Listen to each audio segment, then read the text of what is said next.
A second? Because we are streaming it now, seriously? The Wi-Fi is good enough? Wow. How many people online? 100 people online. Oh, yeah, this is a live stream session. It's good we start at the same time as the colleagues. Un, deux, un, deux. Ouais, c'est là. This one is working as well, no? Un, deux, un, deux, un, deux, un, deux, un, deux, un, deux, un, deux, un, deux, un, deux. Hein? We good? Okay. Distinguished guests, ladies and gentlemen, it's a pleasure to me to open actually the sessions in the Concrete Future Pavilion with our organization. So we have today a very interesting briefing on innovation.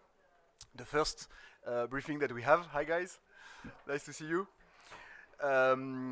We are streaming as well, so I mean that's a clear opportunity. And we crack on with a series of how many events we have? 15 events altogether over these sessions. And you will have the program. I mean, you have received the program, and we have a little QR code there that you can actually flash to keep the program and to have systematically all the events that we are doing.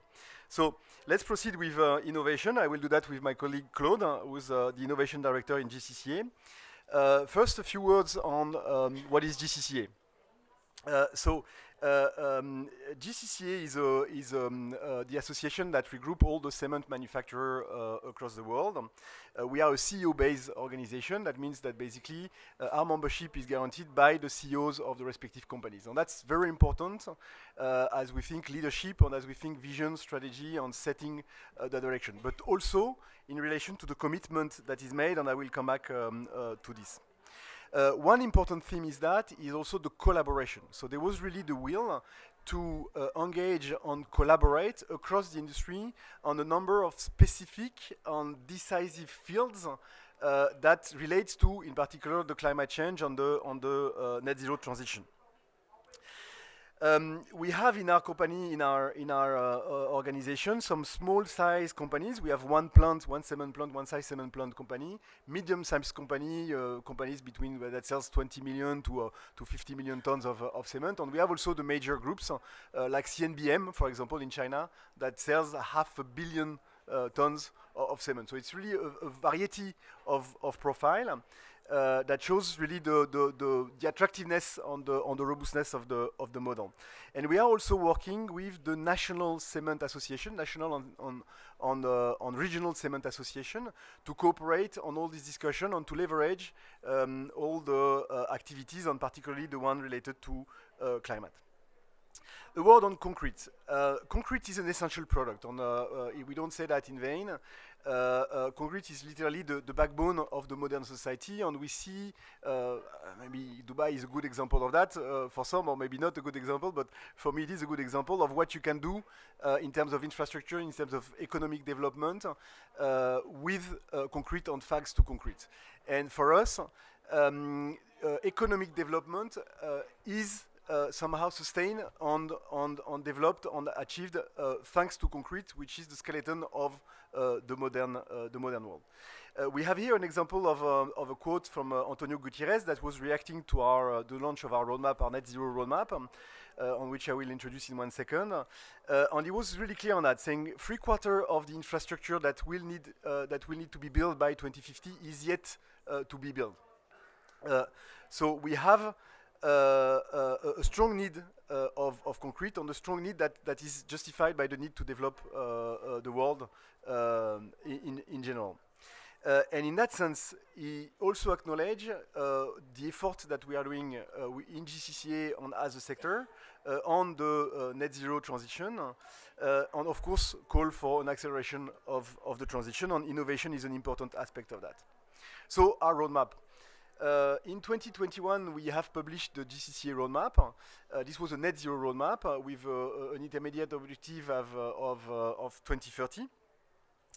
We have defined in that 7 technologies, 7 levels that will lead us and that will help us to achieve the net zero situation by 2050, which is the objectives that we all have, and specific innovation points that are required and that will help us to actually advance and accelerate the transition. And I would like to point two different cases. We have cases where we have already a good technology maturity. The innovation level is high. We understand the technology very well, and in this, the technology on the innovation will help us actually probably to lower the cost and to be more effective in implementing, in really promoting the acceleration.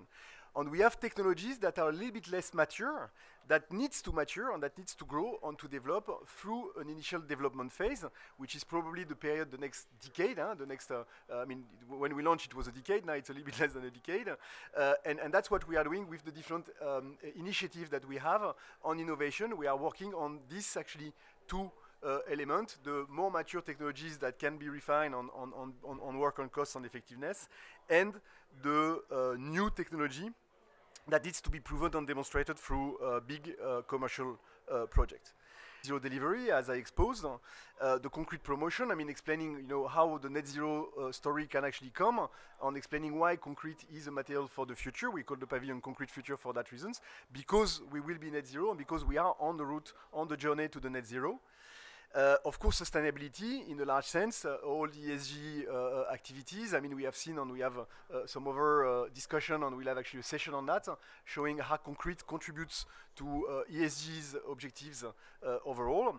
And one of the fundamental pillars, and it's probably about 30% of our workload, is innovation. And that's quite unusual for a sectorial association.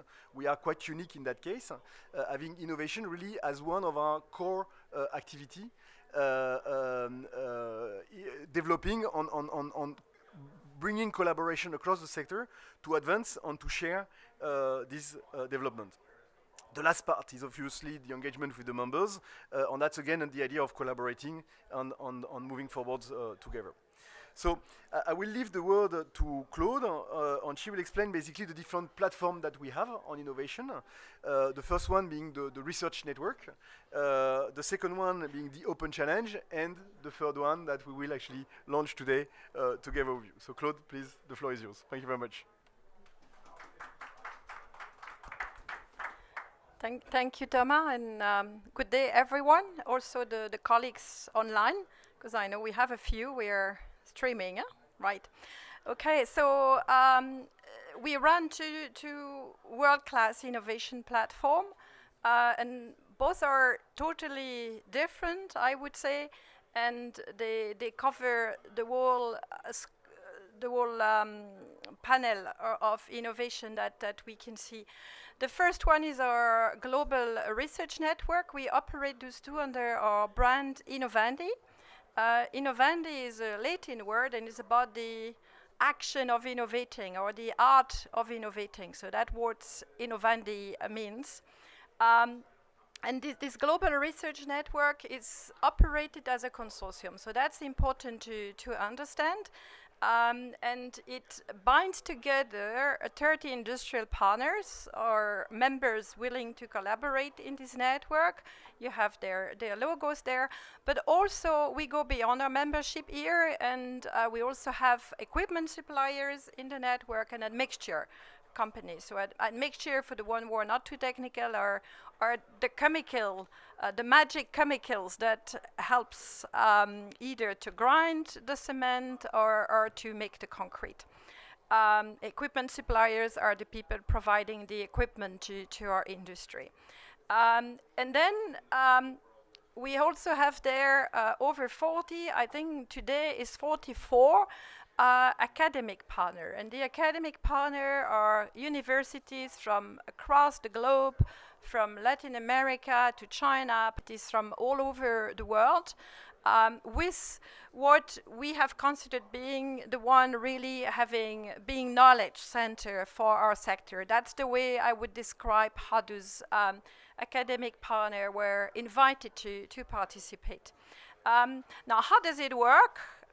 It's all the money, all the resources go into research, and it's GCCA running the secretariat of this, so that's the model we operate. And all parties come with something to the party. The industrial, of course, they come with money. They invest money into research. But the academic of course, they can, when they are part of the network, benefit from that money and carry the research project, but they also each have to come with what we call a partner project. A partner project is typically a PhD that they have to offer to the network that has to be financed by other means. So this network is actually a multiple. The company invests X amount of money, but also benefits from the investment of the other companies, plus all the projects that are given by the partner project.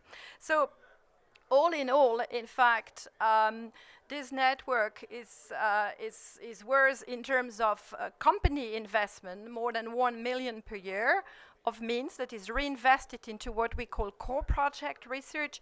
But if you count the fact that we have 75 PhD running, the value of the network is much bigger than what is actually invested by the companies.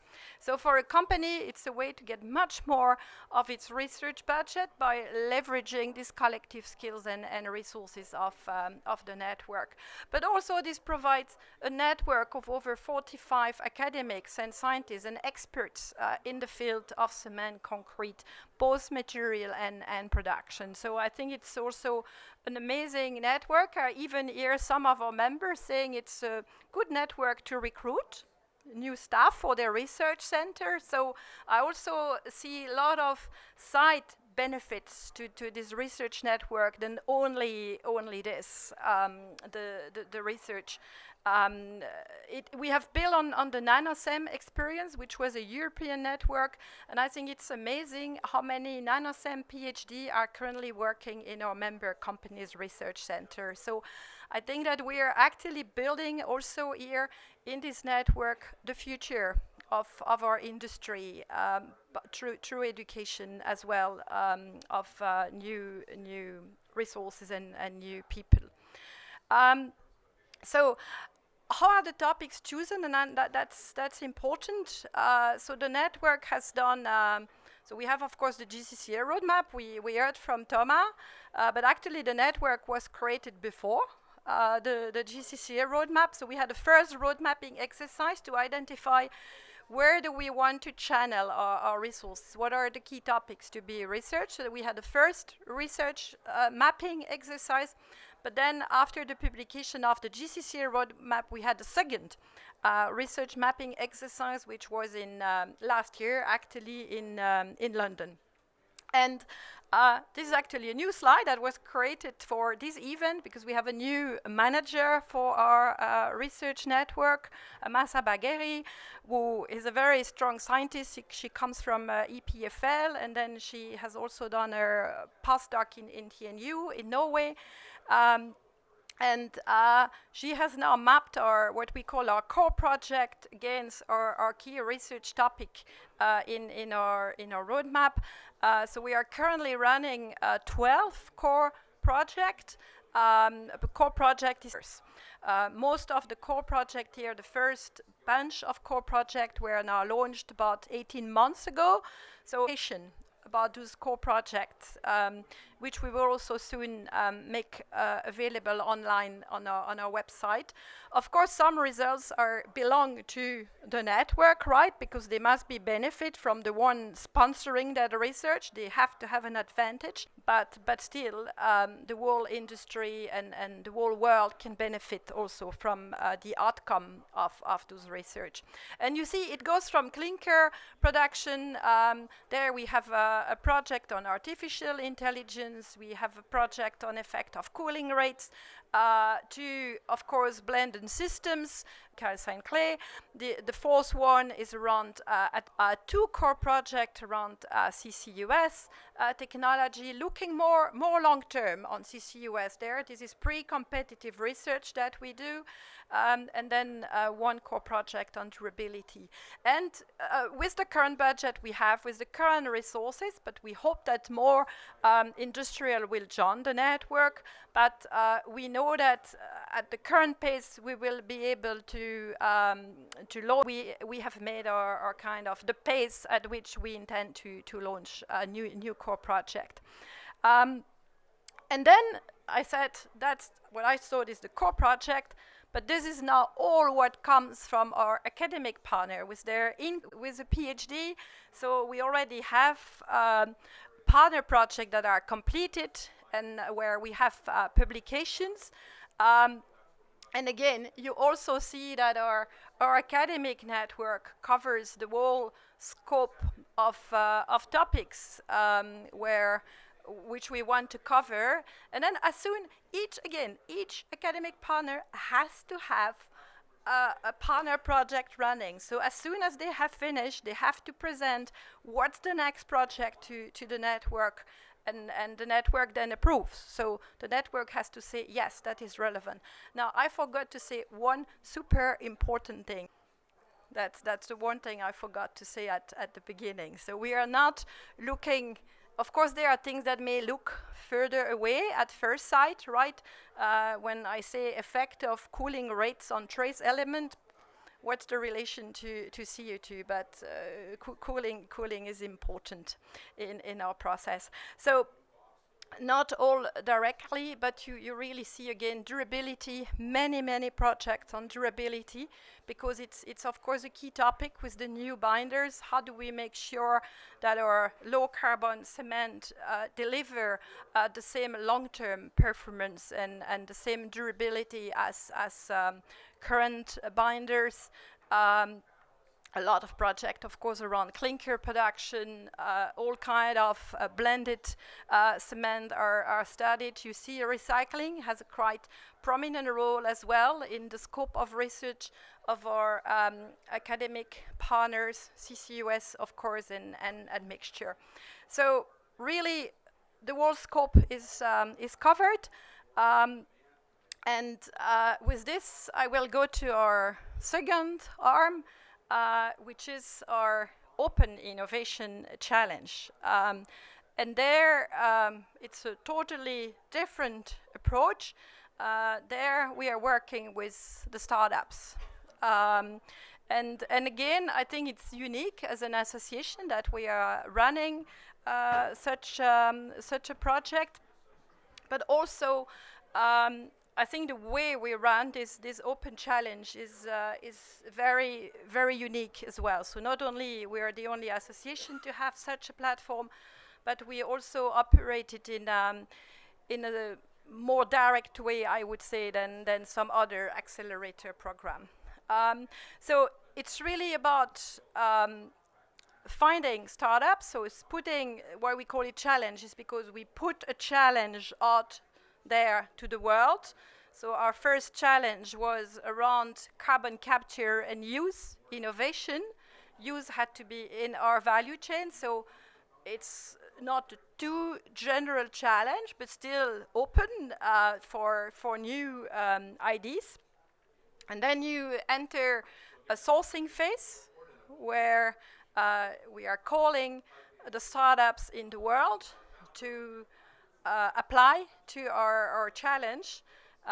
Then there is a selection of the startups by our members, directly by our members. So this is where we are different than other accelerators.